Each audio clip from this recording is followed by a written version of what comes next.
into examining your spirit choices and social etiquette in different settings. Do you know the written and unspoken rules about ordering and consuming alcohol during a night out on the town with your friends, at office holiday parties, or when hosting at home? Well, pour your favorite drink and get ready for an unfiltered, enlightening, and comfortable ride. Sip back and relax. And welcome to 100 Proof Radio with Jay Wesley. Good evening. Welcome to 100 Proof Radio Show with yours truly, Jay Wesley. This week's episode is Cocktails in College. Therefore, tonight's show will be hosted by two Clark Atlanta University students, Brianna Baville and Morgan Salam. As a disclaimer to our viewers, our two hosts are not promoting underage drinking and are both 21 years of age, and the show is being executive produced by CAU's very own Rasan Robinson.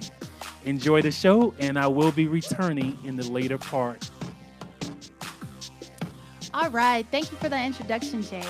So let's hop right into it. I'm Morgan Salam. And I'm Brianna Baville. All right, so college is a time for experimentation, change, and growth. It's a time where you find out what you like and what you don't like in many aspects of your life. With highs and lows in college, that experimentation can go in different directions. Whether it be drugs, sex, or drinking, it is sometimes easy for students to overindulge. On tonight's show, we will have a healthy, mature, and fun dialogue with college students about the ins and outs of drinking in college. Are you guilty of drinking the punch at college parties? Are you drinking for fun, or are you taking shots before and after class? How many shots is enough? Hashtag, is it really lit? Now again, before we start the show, I would like to remind everyone that we are in no way, shape, or form promoting underage drinking. This show is really just to bring awareness about the fact that drinking does happen in college campuses. And yes, it is very important to be aware of your safety when under the influence. All right, so let's get into this introduction. Let me introduce my guest to my left. Her name is Nyla Hurd. She's a very good friend of mine. So, Nyla, tell us a little bit about yourself. Hey, you guys. I am a senior at the illustrious Clark Atlanta University, and I'm also a writer for Rolling Out Magazine. All right, and to the right of me, the right of Brianna, we have one of my very bestest friends all the way since freshman year, Lamar Maurice Grooms. Oh my, the government. I'm also a senior at Clark Atlanta University, and I do host different things on campuses and outside the city of Atlanta. All right, so I want to thank our viewers, and I want you guys to be aware that we are on Facebook Live, and make sure that you guys share the link with friends and families. And I want to thank our sponsor tonight, Cliff, who provided us with these nice charger sets. And I want to let you guys know that we are drinking on some college jungle juice and everything. So, Bree, you want to toss it off? Yes, so we have Cliff with Charge and Go Stations. He is doing our 1 minute sip. Yes, Charge and Go Networks is a new wave company offering high-quality mobile device charging units. We are the leader in the mobile device charging industry. We create innovative marketing solutions for our clients looking to engage audiences and activate their brands. Our digital platforms use a mixture of targeted ads and entertainment to give you direct access to people that fit your target market.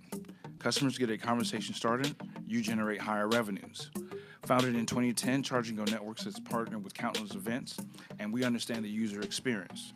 Tonight's special for all the listeners and viewers are 5 of our Falcon tabletop charging stations, or you can choose from 2 of our Highboy charging tables, all for $250. Thank you very much. All right, thank you, Cliff, for that lovely 1 minute sip break. These are some really cool chargers. You see our faces are on them. We're looking really good on that.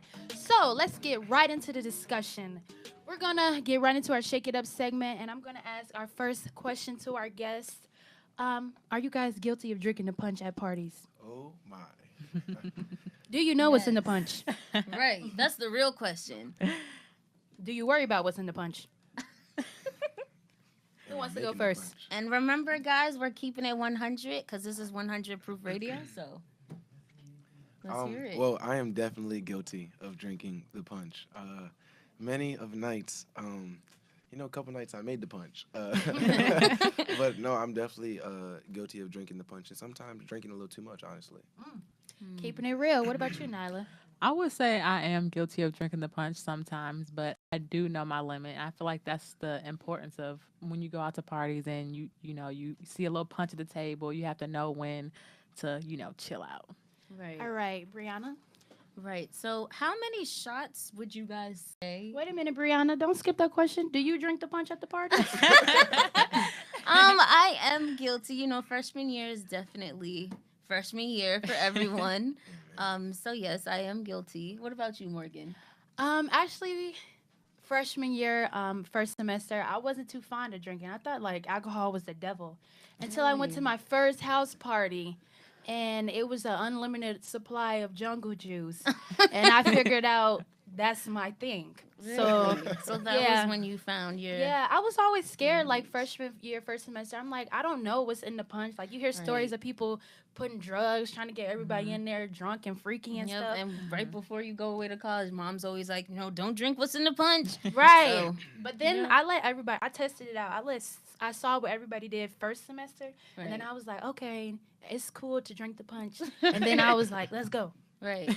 Okay, so let's hear from you guys. How many shots would you say? You're out with your friends. Y'all are turning up. How many shots is enough, Lamar? How many? When do you feel like you've reached your limit? Is there a limit? It honestly depends on the venue. If I'm going out, sometimes I really try not to drink as much because at the end of the day, I have to be cautious. You know what I'm saying? I don't want DUI. I don't want to get myself into trouble because I do have a future. However, after a certain amount, logic kind of not necessarily goes out the window, but it takes a backseat because I'm like, well, I didn't already started. I might as well go get there. So how many shots is enough? Honestly, I drink until I feel it. So at that point, you can sometimes take too many shots because you're not affected by it. So you're like, oh, I don't feel it yet. Okay, another one. Yeah. Come on, y'all, let's take another one. What are y'all sitting down for? Let's take another one. Bad idea. And, after a while, they kind of add up, and 45 minutes in, maybe an hour, and you like. Do you think freshman year you were kind of peer pressured, or you kind of just went in already knowing what was up? Like, you already knew? Before college, I had experimentation with alcohol. Okay. So I kind of knew what's up, but what I did not know is how often it would be. In high school, it was like maybe at the party. It wasn't like we was chilling, we was just drinking. We was just sitting back like, yo, let's go get a bottle, or let's go to the park and chill and take some shots. Right. Like, it wasn't as Getting a little too incorporated real. in my routine. Right. And what about you, Nyla? So the question is, how many shots are enough? Yes. Like, when do you feel like you've reached your limit? Well, I would have to say I'm a lightweight, so maybe 2 shots is enough, maybe 3, but I try to just be cautious. Some days, I do want to get a little loose, drink till I feel it, like Lamar said, but that's when I, want to be in a house, somewhere secure where I know I don't have to drive home or nobody has to, try to carry me out the venue or nothing. Like, I try not to do that. That's just too much. So I feel like 2 shots is enough. I feel like we also need to keep it real, but we also want to send out the right message. So what I want to say is something that I do is something, because the way I started drinking is I learned, I saw how people reacted, and then I tried to pace myself. Like, I'm kind of a lightweight too. So I'm not like Lamar. Lamar would say, like, Lamar would be trying to, like, take shots. And I'm like, wait a minute, like, no, because I want to pace myself. To me, I feel like I also have a better experience while drunk per se. Once I say, okay, let me take this one shot and then let me sip on my little cup a little bit, and then 30 minutes later let me take another shot. I feel like that way I won't crash in the middle of the night and then be the friend that's throwing up in the car. Right, because that's never that's never cute. And also another thing that I want to say that's never cute, that what I experienced while in college, like, you're going out and then you see that one girl or that one guy that's just over drunk, and it's not a good look, especially around your peers. Like, I like to really be like, yeah, I saw you Saturday night drunk and everything, and we're in class Monday morning. Like, you don't really want that. Right. So, guys, as college students, do you think we should be taught to drink in different settings? Like, now that we're 21 and, like, we can actually drink legally, do you think being taught, what to pair your different drinks with? Do you think that's important? You want to go first? I would say we should be taught on it, just because different settings require different alcohol per se. So, like I said, unlike this, a little wine, but maybe a setting as in a bar, maybe a margarita or something like that, and you have to know like what you can handle. So we should be taught, but I would ask like who would be the one teaching us? School? This Like is would college teaches you. Yeah, yeah, That's you're true. pretty much self-taught, so you Right. got to learn fast. Yeah. Right. So, I'm sorry. oh, go Lamar. What do you think? I would have to say she's definitely right when it comes to learning the types of liquor to drink in certain settings, because certain liquors make you feel different type of ways. Just because you like to drink cognac doesn't mean it's a cognac setting. However, I do have to say that my family had alcohol around. You know what I'm saying? We had drinkers in my family. They weren't alcoholics, but they drunk. So at the point that I was a young adult, or they started viewing me as a young adult, and not necessarily they encouraged my decisions or anything that I was doing in type of way, but a kid's gonna do what he wants to do. Regardless, when the parent's not there, a child's gonna do what he wants to do. There's high school parties, there's all type of things like that. So my parents, not necessarily just my parents, the people that were in my life, that village that helped raise me, I kind of watched them, and then we have cousins and stuff like that. So I definitely think there should be a setting for children to learn like what alcohol can do to you, but not just what it can do to you, but how to use it. And are you drinking to get drunk, or are you drinking because it tastes good? Because that makes a difference too of what you're really going to drink. Right. Yeah, I agree. I mean, I'm gonna keep it 100. My first drinking experience, I was in high school, and I was curious. Kendrick Lamar had that song "Swimming Pools." I wanted to know what it felt like to dive in it. So, I actually made a very careless and terrible decision, and I'm choosing to share this because I want people watching this to learn. Maybe there's someone that's in high school learning. So my first time drinking, like I snuck in my mom's cabinet, and I was just taking shots back, and I ended up actually getting alcohol poisoning. Wow. Yeah, so that for me, I kind of learned. Well, that scared me. So that's one of the reasons why when I got to college, I was like, you know what? I don't want to drink at Right. all. Like, I'm going to just stick to just being the one that doesn't need to get drunk to have fun. So, question: do you think it is important for our parents to be the ones that we Yes. learn Yes. the different patterns of alcohol? Yeah, house? because I feel like, the question is, how do you learn? I don't think there's any way to learn but to do it. Like, you don't know how you're going to act drunk unless you get drunk. Like, Right. you don't know who you. Well, I think the first thing to do is before you get drunk with anybody, get drunk with people that you Are care about, comfortable people with, that right. care about you, people that you're comfortable with, people that won't leave you alone at a party. Mm-hmm. You know what I'm saying? And I want to get into our next question. Since we're talking about drinking and all of this stuff, what does drinking symbolize in college to you guys? What does drinking symbolize, period? But mainly in college, because sometimes, drinking can turn into drinking to have fun or drinking because you're stressed. Yeah. I feel like drinking can turn into like a status symbol almost. Like when you go to the Q parties, they got the Q juice, and of course you want to be around it and drink it, but I feel like it can symbolize a lot of things, but I feel like in college it's almost like a status symbol. Like, oh yeah, I got the bottles at the crib, and people want to get into it or whatever, but that's what I feel like. It's almost a status symbol in a way. Drinking to me, prior to being like more mature, just entering college, like status, but more so like, it made me feel grown.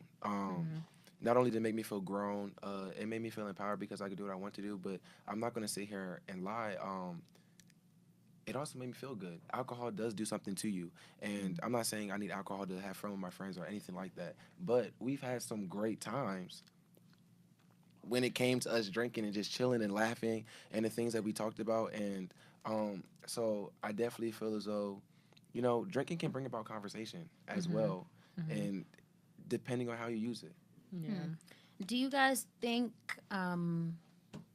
you mentioned that status symbol earlier, do you guys think a lot of different organizations on campus kind of feed into that status? Being like, oh yeah, I got the bottles in the club, or oh yeah, come and get this Q oil, or do you think a lot of different organizations feed into that?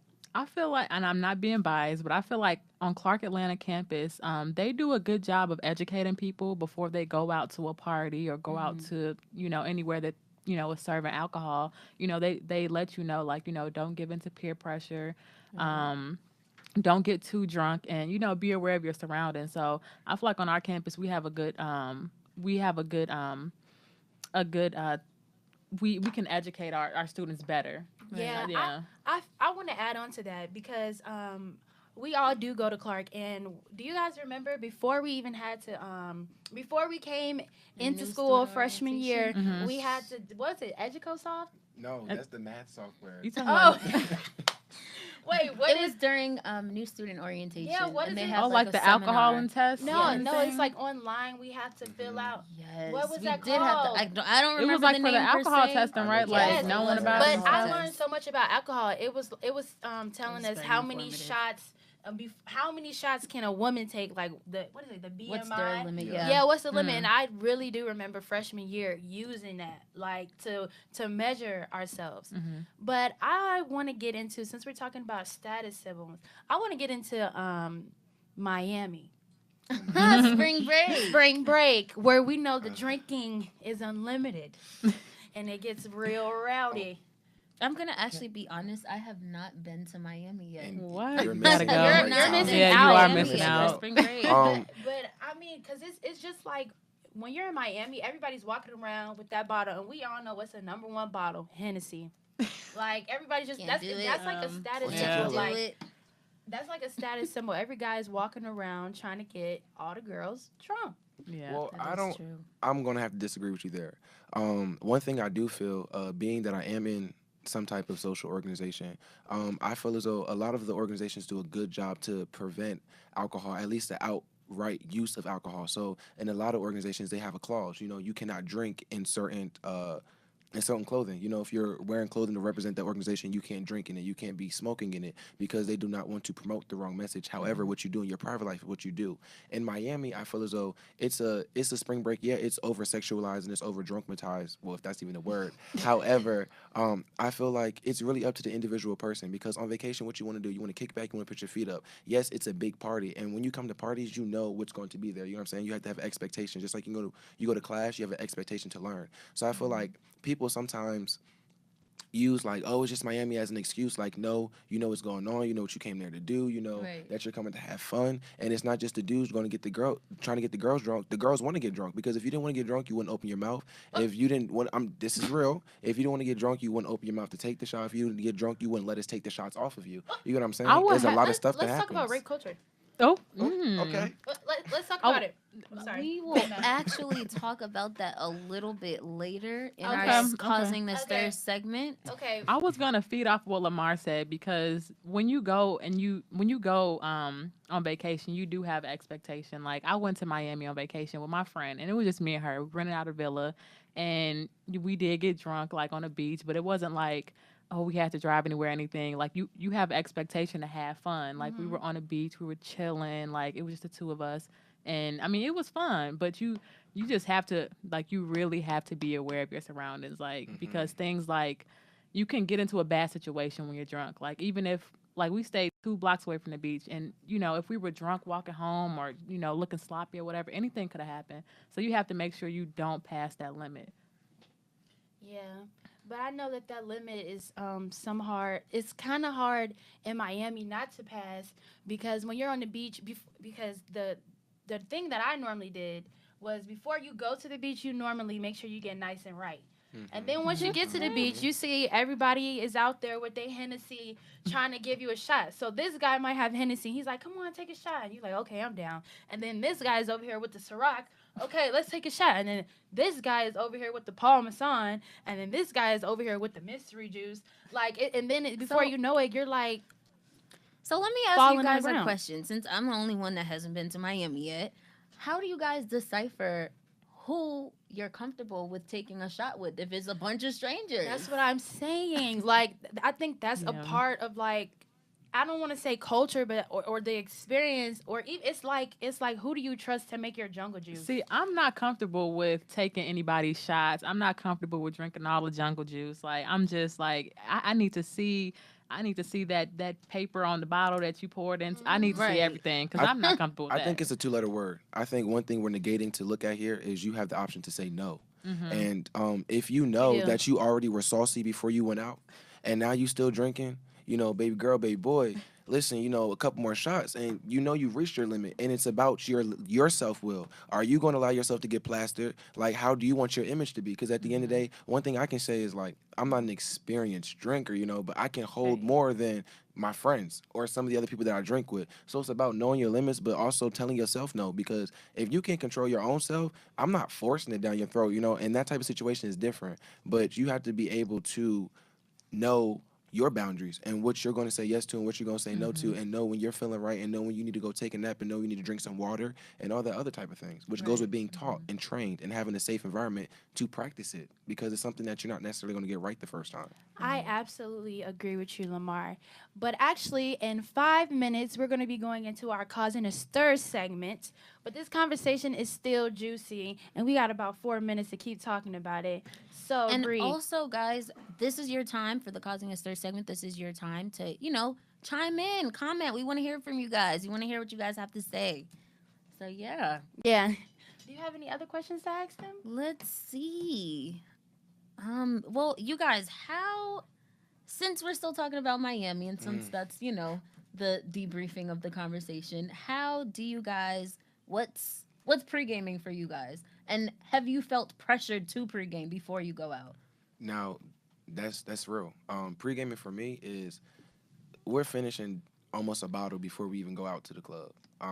We're taking Lamar's a heavy because That's the pregame, it's- after game. I'm taking no That's the because game. listen, usually when you go Right, out, everything in you're never just between. going out. I never just go out with one person. It's always me and a few other people. So we get a bottle, we chilling, we doing what we do, and then we go out, and that's the extent of what we do. But in Miami, it's different because you're drinking all day. You're drinking, and when you wake up, you're like, oh, let's take shots. You go out to eat. Ooh, I got a fake, or I got a real ID. Ooh, let me buy a drink. I feel grown now because I'm drinking. Like, ooh, I'm bad. Let me buy a cigar. It all adds up to what you're doing through that day. And are you giving yourself sleep time? Are you eating enough? So I think that all comes into play with your pregame, because I know I have to eat before I drink. Right. And Nyla, what about you? I would say my pregame isn't that heavy. I like to keep it light, like I said. But when I go out, I do like to have like a drink or maybe a shot. I can say, like, if I pregame and it's like too much, I'm staying home. Don't even count on me to go out, because Right. the bed is my best friend. Okay. Actually, when I was in Miami, one bottle lasted me the whole time. Mm-hmm. So, yes, one bottle lasted me the whole time for it. So, for you, Lamar, to say we finishing the whole bottle before we even go out, Now, Morgan, we've been here before. I'm not saying Miami. You wasn't with me. I didn't go with her in Miami. I just want y'all to know that I didn't go with her this year. I was Keeping doing it other things. 100. But like Morgan said, we've been friends since freshman year, and I just know we didn't finish a couple bottles together, and we're gonna leave it there. And I love you. Later. first of all, my out. mom's watching this. Thanks a lot, Mom. And don't believe nothing he says, because Lamar is a wild friend. Laying But, it all out. But yeah, I that's a lie. Okay, guys. Well, we're actually going into our 1 minute sip, and our sponsor tonight is the Charge and Go stations with Cliff. Hello, Charge and Go Networks is a new wave company offering high-quality mobile device charging units. We are the leader in the mobile device charging industry. We create innovative marketing solutions to engage audiences and activate their brands.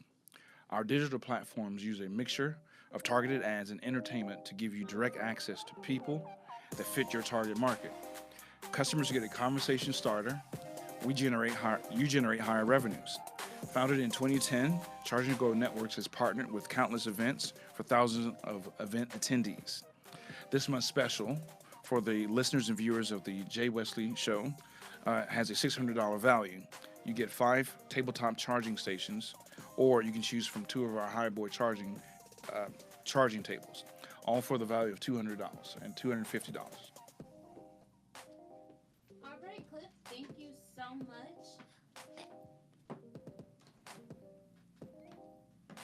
All right, Cliff, thank you so much. You can actually chime in. How do you feel about college drinking? Did you drink in college?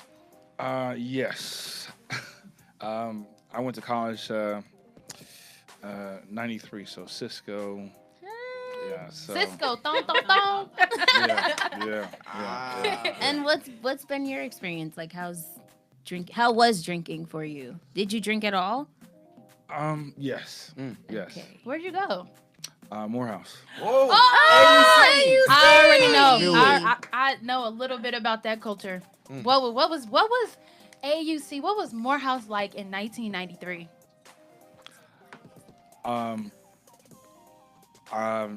Small time kid from Augusta, moving up to Atlanta, Freaknik, Freak Freak Nick 93. 93. Morehouse, 93, 900 deep was our little slogan.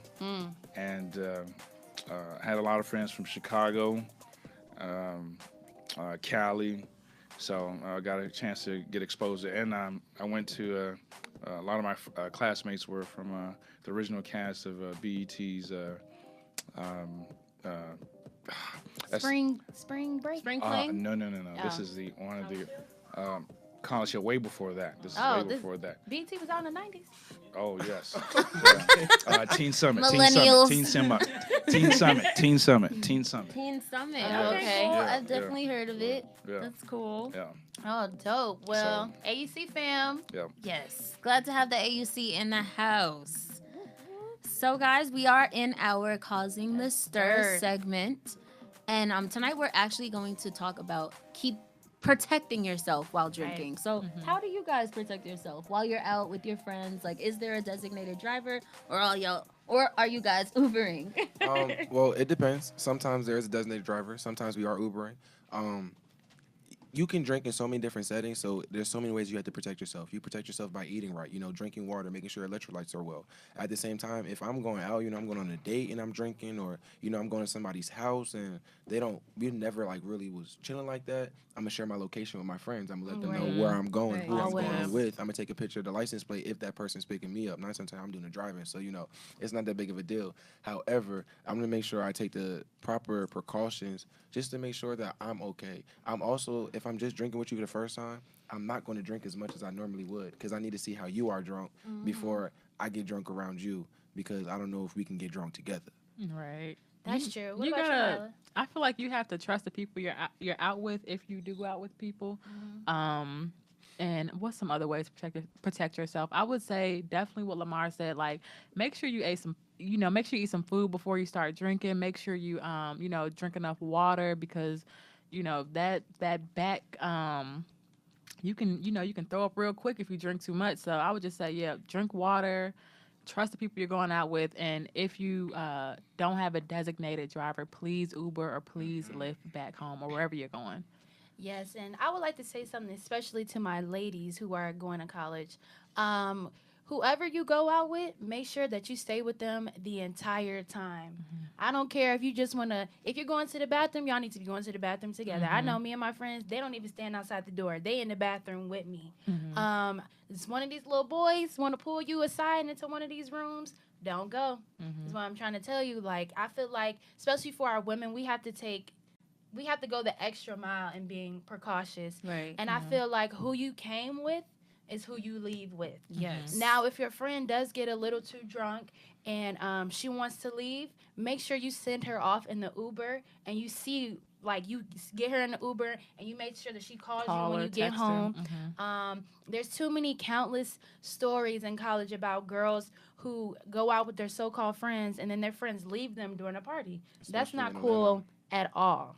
And more importantly, also, know the people you're drinking with. So many times freshman year, I seen so many friendships end because they never really knew the extent of that person. Like, yeah, it's cool to kiki and have fun and go out and all that, but if you're really going to be drinking and, there's a lot going on, people are shiesty. People don't always have your best intentions. Sometimes people want to embarrass you. Sometimes people have a limit. Maybe they can drink more than you and you couldn't, and you annoyed them, and they don't have a high tolerance for you, so they got annoyed by you and they left you there, and now you're sloppy drunk and you don't know what's going on. You know, that's a big thing. So you need to make sure that the people that you're going out with, you're accountable for each other, because that's a big thing. Accountability.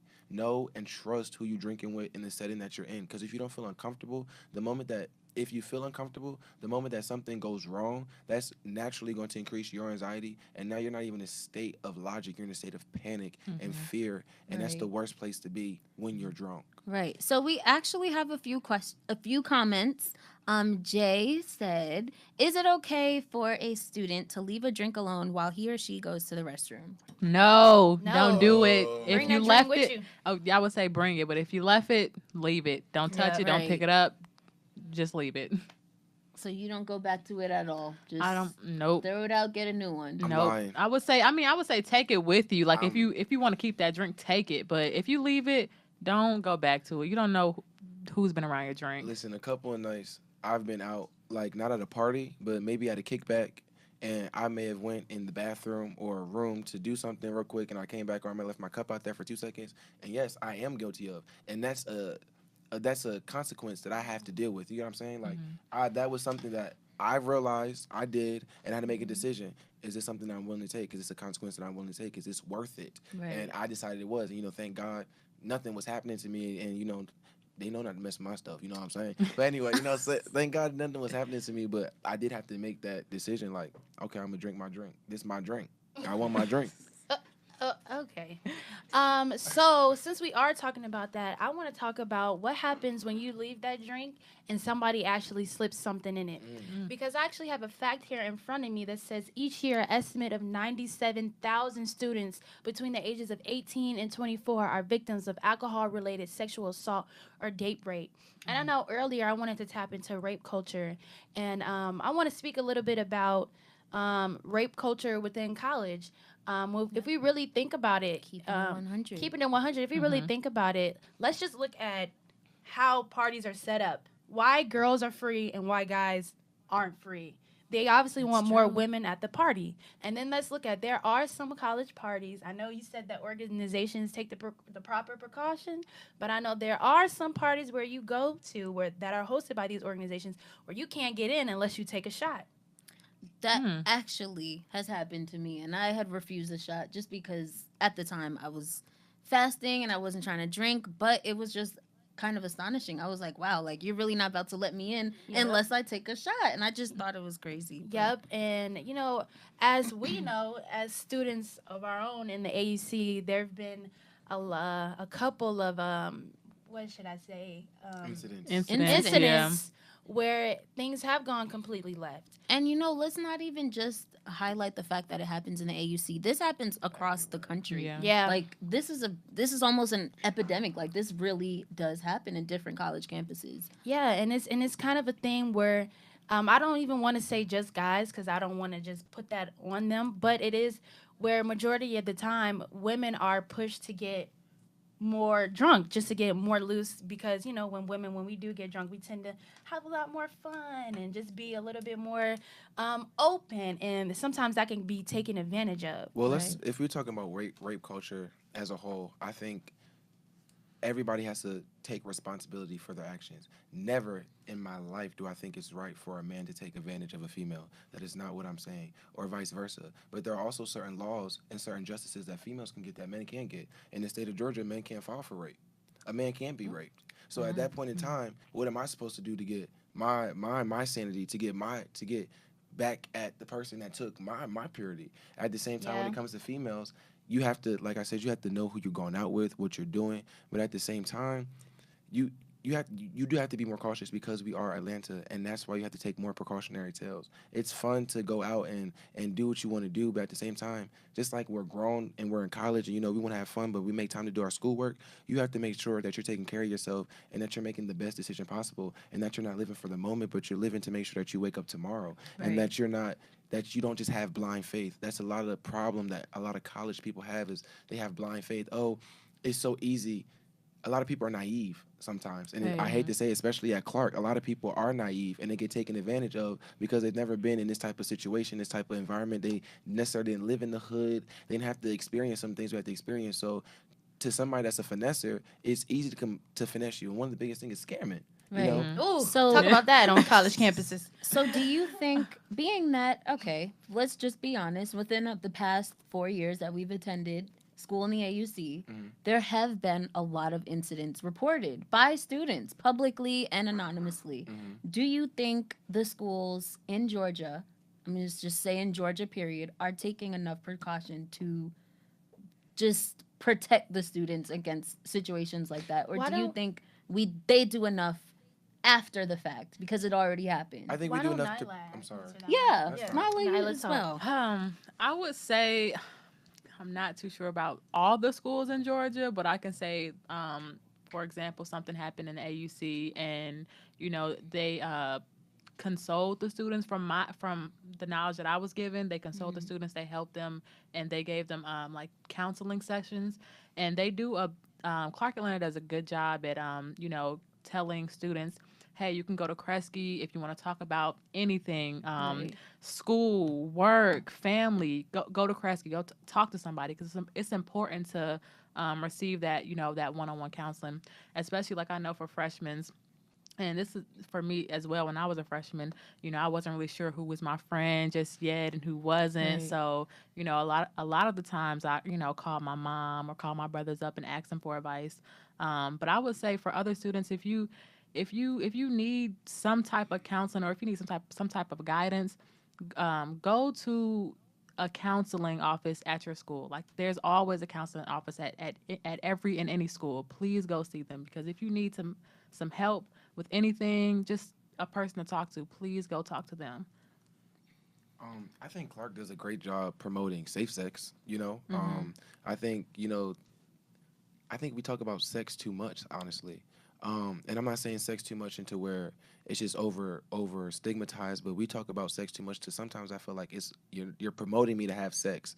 There's so many Talk about different in college, on on college campuses more specifically. Yes, there's less talk about knowing your worth and self-sustaining, and not saying being abstinent for religious values, but for your own personal beliefs. We don't talk about that. We talk about, okay, if you're having sex, if you're gonna have sex, use a condom, use a female condom, make sure you clean out, make sure you do this. You give me all the steps to have sex. So guess what? Because you gave me the recipe to make sure I have perfect protected sex. At the same time, I also want to ask the question to where, what about when you're going to Clark or you're going on a college campus and somebody lied on you? You was out at a party and it was a fuzzy agreement, and now you're being lied on, or not lied on, but the truth is not being told, but you're automatically looked at as a man as the aggressor. So you're automatically wrong. If somebody says something, you touched me, you raped me, you did this to me when I was drunk. Baby, I was drunk too. And I'm not saying it makes it right, but that's a big problem on college. Lamar, this is actually, I'm glad that you brought this up, because we are talking about rape culture. And me and Nyla, we were just recently watching an interview with Charlemagne on The Breakfast Club. And he had a little scandal, and the question was, is drunk sex consensual? And I think that's a part of, kind of what I was trying to explain, that sometimes when everybody's drunk, the lines can become blurred. Did I really want it, or was I drunk? Was I just living in the moment? Or was I just so drunk? I don't even know who I was doing it with. I was just doing it because I was so drunk. And that's what I'm talking about, like rape culture, because that's a real question. After we ask this question, I do want to answer some of the questions that are here on on Facebook Live. But is drunk sex consensual sex? Because I know for women, I can only speak from a woman's perspective, sometimes when you're drunk, you're more down to do things that you would never do in your right mind. And let's be honest, some guys prey on drunk girls. Like, they That see does happen. this is my chance to get in there. So what do you guys think? Do you think drunk sex is consensual? I would say if it's somebody you're comfortable with, like you and your boyfriend, and you guys are comfortable with each other, and you guys maybe have done it in the past, then and you guys agree to it, then yes, it's consensual. But with that okay, you guys, I was watching the breakfast. We were watching it together, and the way his wife explained it, it was just like, it wasn't rape in this sense, but it was kind of rape in this sense. Look, you guys, rape is rape is rape is rape is rape. Right. Okay, so if you don't feel good about it and you feel like you're too drunk, it's a perfect time to cuddle, perfect time to talk to each other. Don't feel like you have to have sex with anybody. Don't feel like you have to give up something that's that's yours. You don't have to give that up necessarily. Yeah. Never Right. feel forced. I'm Yes. gonna plead the fifth, because that's a real sensitive topic, and sometimes as men, I feel like we can come off as saying the wrong thing, and then because it's such a stigma around women, we're looked at as a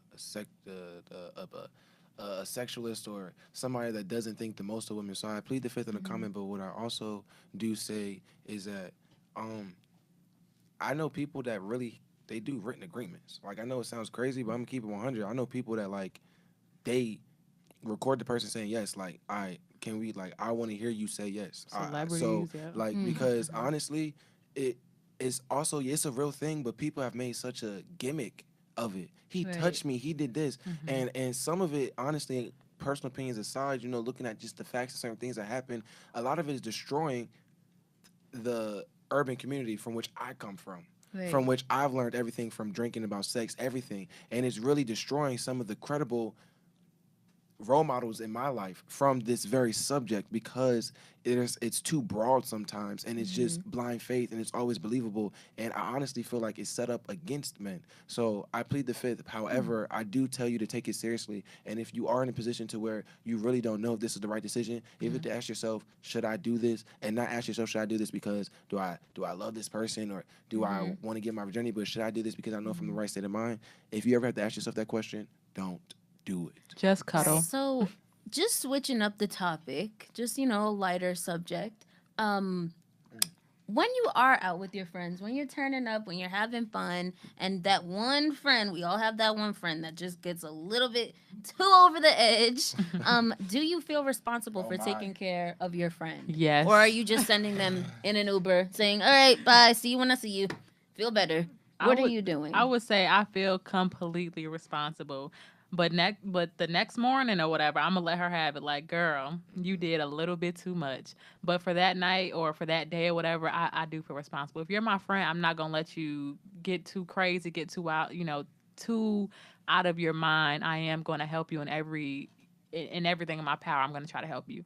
But I will let you know, hey, you did a little bit too much. I'm cussing you out while I gotta take care of you. I'm cussing you out while I gotta take you to the car. I'm gonna do it. And sometimes I wish I was an Uber friend because sometimes I feel like I care too much. Because if I care enough to know about what I gotta do and make sure that I'm still good and I can do this, then you should be able to do the same. Like, that's because we're grown. It has nothing to do with us being friends. You should know yourself. And why would you let yourself get this drunk? And you Right. got me chopped because now you ruining my night. But I'm gonna take care of you because I'm your friend and I love you and that's what I'm supposed to do. But at the end of the day, you got me chopped. The next day I'm gonna let you have it. And after I'm gonna let you have it. And then when it comes time to drink again, I'm gonna joke in your face, but listen now. Look, last time, I don't know, you know what I'm saying? Because you got me chopped last time, and you do this stuff again, it's going to be a different issue. But nah, you definitely should take care of that person. Like I said, if you have to trust who you drink with. So you have to make sure that if you do get to that state, you have to be able to trust and believe that the people that are on your left and your right will do that and will have your back. All right, so we have approximately 3 minutes left in this segment before we go into our On Fire segment. And before our On Fire segment, we're going to go back into a 1-minute sip break. But I want to get into some of these questions to our viewers. Feel free to send in questions, but let's look at some of these questions now and answer some of these. So we have Jay in the studio with us. He's asking some questions. He says, should a student watch someone pour their drink at a party? Why if I trust them? Oh, should I watch? So what do you guys think? Should you watch somebody pour your drink at a party? I say absolutely yes. What Yeah. do you guys say? I would say yes. Yes. You don't. They could be pouring you. You could want some Hennessy and they pouring you vodka, and vodka gets you turned. So Right. you have What to about you, see Lamar? it. I mean, yes, not necessarily about what you're pouring, because if I trust you, but how much you pouring, because who said I Yeah. want that in my cup? Right. Right. I don't trust nobody. What you pouring in my cup? I don't even trust my Right. friends. Lamar know that. If we're being honest, if I can, I pour it myself. Right. Yeah. Because you just never know. People are crazy out here. Mm-hmm. What's another question? Let's answer a few more Let's see questions. some more questions. All right. Is it possible Ooh. for someone to drop a date rape drug while I'm holding my drink and walking around the party? If so, how could I prevent this from occurring? Interesting question. Polar Bring a pop. water bottle. Listen, Yeah. I'm the fan of water bottles. I would bring me a water bottle so quick and make me a nice drink because 9 times 10 I'm gonna keep the bottle in the car. So I'm gonna bring my own device. Like I may get a cup while I'm there, but I'm gonna pour it in what I have to drink in, and I'm gonna keep that the whole night. So you're a that's fan one of way. bring your own bottle, is Yeah, what you're saying. I'm a fan of bring my Lamar, you know we do the bring my polar chips. pops. Exactly, you know what The I'm saying? polar Oh, my pops to get you to goodness. go to the 86 gas- cents. Yeah, go to the gas station, get you a little polar pop for your chaser, make it the little fountain Or a drink there. 7-Eleven. You're right, you and know, then pour big whatever gulp. you want to pour in there, and then put the cap on it. Put that a way cap you ain't on gotta it. worry about it unless they put it in your straw, and then at that point you should know. That was a really good question, but you need something with a cap. If you feel like, something can happen, get a polar pop, get a water bottle, get something with a cap. Right. All right, so we have 1 minute left in the Causing a Stir segment. So we're about to get ready to get into our 1 minute sip break with Cliff. So would you like to say any last minute words, Brianna? Guys, just continue to comment, continue to watch, and just continue to be as interactive as possible. And here is our on fire our 1 minute sip with Jay, Wesley. He's actually going to be actually. giving us our PSA. Yes. All right, excellent. We want to thank everybody for chiming in today for Cocktails in College, our 47th episode. And we encourage everyone to drink responsibly, especially our college students. So if you are on a college campus, make sure you're 21 and drink. And I want to specify that everyone here tonight is over 21. And yes, they are college students. They are my apprentices, my producers, Morgan and Brianna. Great job tonight. Thank you. All right.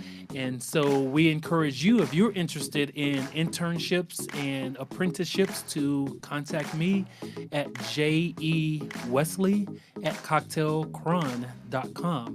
Or you can always just reach out to Morgan, Brianna, or our executive producer, Rasan Robinson, at Clark Atlanta University's campus, and let them know that you're interested in coming on board so that you can have an opportunity building your resume and get online and back of the house experience with media and communications productions. So thanks again for tuning in to the 47th episode for Cocktails in College.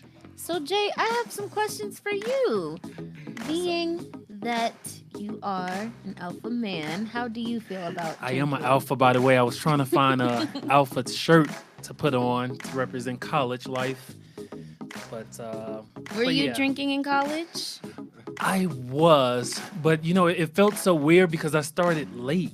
Really? Most of the people had already started drinking by the time we got to college, and I pledged the fall semester of my sophomore year, and I was only 18. And it wasn't until after I pledged, or the pledge process actually, that I started to drink. Really? Yeah. So what year were you in college? What were those years? I'm sorry, I don't want to. Yeah, you put me on blast, right? I was in college from 95 to 99. I pledged Alpha in fall 1996 at Northern Illinois University, Oregon E-Phi chapter. Wow, so what were those parties like in the 90s? They were lit, as you all say now. NIU was considered a party campus because a lot of schools had the label as a party school. Northern had began to change when I got there from that party tradition. They were trying to get rid of it, but I was still able to taste and experience a little bit of it. And so being the chapter president for Alpha and president of NAACP and ultimately really involved in campus life and the leadership of it, I was responsible for a lot of parties that happened at NIU. So I didn't engage to the point a lot of people did because I was the guy at the door making sure that you paid your money to get in. Right. So everybody, like even after I graduated, they wanted me to come back to campus to work the door because they know I didn't play. So we all go to a HBCU, but you went to a PWI. So That's a regret of mine. can you talk about the contrast between, I guess, the white parties and the black parties? How were they different? Um, that's a very good question, Morgan. And they were definitely different. I can say white people know how to party. They can party. Like Yeah. they get it All night. in. And one thing I like about their parties, seemingly back then, like you were able to party with like less judgment about how you dress or how you look or how you act. Like, you know, they just seem to party without judgment, you know. And in the Black Greek organization, we got it in too. We didn't do some of the crazy, dumb things that they did, but still, that you know, for a black party, you have to make sure you look good. You Right. have to go get a new Nice and outfit. Right. Haircut. Right, You can't haircut. be that drunk friend because everybody gonna talk about you. Right, yeah. So it came with a lot more judgment, but it was fun as well. Okay, so thank you so much, Jay, for giving us some feedback. And guys, we are heading into our On Fire segment. And today we're going to actually be talking about Demi Lovato. Did you guys hear what happened to Demi? Yes. Yes, she was actually hospitalized for an apparent drug overuse. So how do you guys feel about that? I feel like the only reason why it's so big, and I don't mean to sound bad, is because of who she is. And everything you do, you have to remember who you are and what you represent, and that you are a brand, and how you carry yourself will affect other people. And I think that's just really why it's so big. I think, you know, in the media industry, in the music industry, you know, there's a lot of drugs, there's a lot of sex, there's a lot of money, there's a lot of things that are involved. And when you can get it and you got the money to get it and you want to do it, who's telling you no? Because oftentimes you don't do things because you don't have the resources, not because you think it's necessarily a bad idea. But if you have the resources to do it, you're going to do it. So I think, you know, this is something that it's a wake-up call for her. It's something I definitely feel like it wasn't her first time. I definitely feel like that it's something that she's going to have to look into, but it's only big because she affects a lot of people, and I think we sometimes over idolize people Right. and we forget that they're human. And I think she Right. made a human mistake. There are a lot of other people that are dope sick or in the hospital for overdoses right now, but we're not Right. talking about them. So And Nyla, how do you feel about it? I would say addiction is real. Addiction is so real. I would agree with everything Lamar said. Like when you have the resources and the money and the drugs, like who's gonna tell you no? Like you always have yes men in your circle. That's why you have to have a strong foundation. Like I pray every day. Like I just pray God guides me because it gets hard. Like life gets hard in general, whether you're a celebrity, an average person, a mailman. So you have to know, like I said before, you have to know what your limit is. You have to know how much you can do. And if you know that this addiction, or whether it be alcohol, drugs, sex, etc., you have to know when to say no. Right. Because it not only affects you, it affects your family, your friends, everyone around you. So you have to know when to say no. And you have to know when to go get help if you need help. Because nobody's going to know if you don't tell them. So get help if you need it. Yes, I absolutely agree with you. And I also believe that Demi Lovato, you know, some of these stars that are childhood stars, I feel like they get introduced to drugs easily, and they're surrounded by yes people. And you know, I'm not really inside of Demi Lovato's lives, but I know it's a common thing for young child stars. Yeah. In It Hollywood. broke my heart. I was like, oh, it's Demi from, Camp. What was Camp it? Rock. Camp Rock. Camp Rock. Yeah, Yeah. I would never think she would be on drugs. It's kind of crazy. But we're about to get into our hotspot segment where I'm actually going to talk about an event that me and my executive producer went to this past Sunday. Yes. So we're going to get right into it. The event was called Acoustic Taste. And it was an event held by a couple. Their name was the guy's name was Cameron, and the girl's name was Sarah. Sarah, hopefully I'm not wrong. I don't think I'm wrong. And I know Sarah and Cameron, they're two artists. Sarah is a chef, and Cameron is a artist. So he does jazz. He plays the saxophone. He played the saxophone version of Boot Up. It was real nice. That's cool. And it was a nice event held. It was an open mic. There was a Clark Atlanta student, a HH2 member Yes. there, and she sung. She's actually a friend of Brianna. Shout out to Gianna. yes, She's Gianna watching. Smith, you know what I'm talking Yes. about. Yep, Love and you. there was a great chef there that made some delicious fried crab cakes. No, not crab cake. Fried devil eggs filled Ooh. with tuna. I had a sweet potato waffle with chicken. Yeah, I can see yeah. the It memories Sounds like from your it was head. an eventful Yeah, night. it was a nice artist there. Yeah. She draws some nice aesthetically pleasing black art. It was really That's nice. dope. That's Yeah. dope. Yeah. And Cameron actually is a kickboxing teacher at Spelman.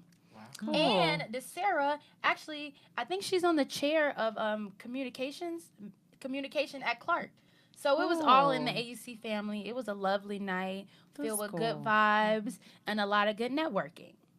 And also, what are some cool places you guys can add into this? Some cool places for college students to drink. I want to say, Lamar, we know about that prickly pears. Prickly Prickly Pears. Pears Thursday night, okay? Oh. And what I love about going to Prickly Pears on college night is because it's not just HBCU students there. Everybody. You get to see all the Georgia State students, and it's like their table is so diverse, and it's so That's cool. What are some And places keep in mind that if you are 21, they do card. Oh yeah, they do They card. do They do. They will do that. The Spinning Pie on Peter Street, 255 Yes. Lounge They on have Peter really Street. good 5, pizza. yeah. The Blue Cantina, Tin Lizzie's. I can go on. But yeah, just check them out. When you get a moment. Yeah. What's that other place we like to go to with the pizza? Spin. I just said, the Spinning Pie. Spin. Oh, it's called that. I thought it was Yes. just called Spin. That Savaz. sounds really good. That's Oh, that's Spin. near Piedmont. Yep. That is near Piedmont. Okay, guys, so we're actually heading into our international sip segment with Cliff. So, Cliff, come back and join us. We all could be sipping on our Yes, jungle as we juice. continue to sip. Cheers. Cheers.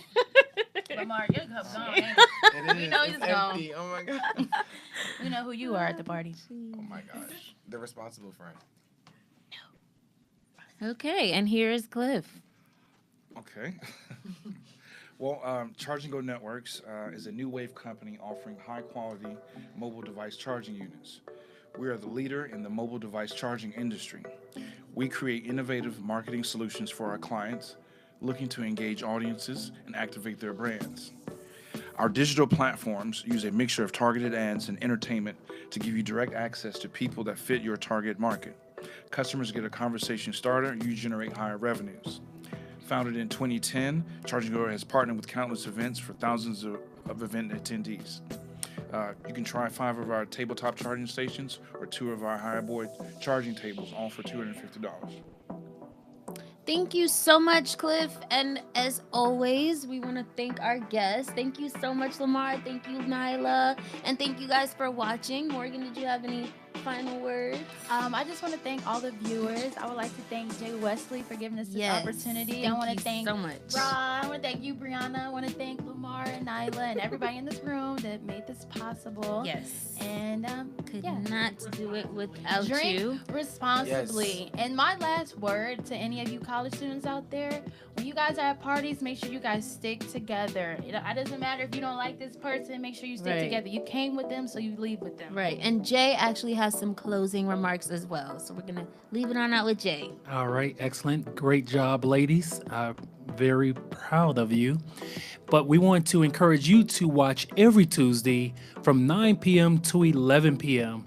We will be broadcasting live from the National Association of Black Journalists this weekend. So be sure to stay tuned to rollingout.com for more details. And be sure to watch us every week at rollingout.com for show information. Next week's topic is cocktails and film. How does alcohol impact your television? Think of Scandal. They drink wine. Think of How to Get Away with Murder. Condoleezza, what's her name on that show? Annalise.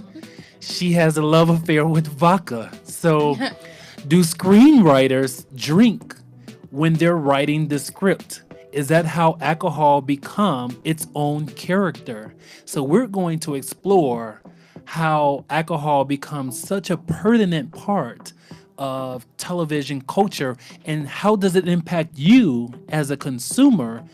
Because I know the people 30 plus, We Not watched telling- Scandal too. they go out and get a bottle of wine to watch Scandal with. So it has an impact on consumers when watching, and they want that wine and the red wine. So we're challenging you right now. What type of wine did Olivia Pope drink? Be sure to tune in at the Calls in Us third segment because we're going to have a prize for you next week if you can answer that question. But as always, be sure to follow us at Cocktail Chron, the number 1. Chron is short for Chronicles. Cocktail Chron number 1, and be sure to go to rollingout.com every day for updated news on our multi-digital media platform. Until next Tuesday, we'll talk to you soon and sip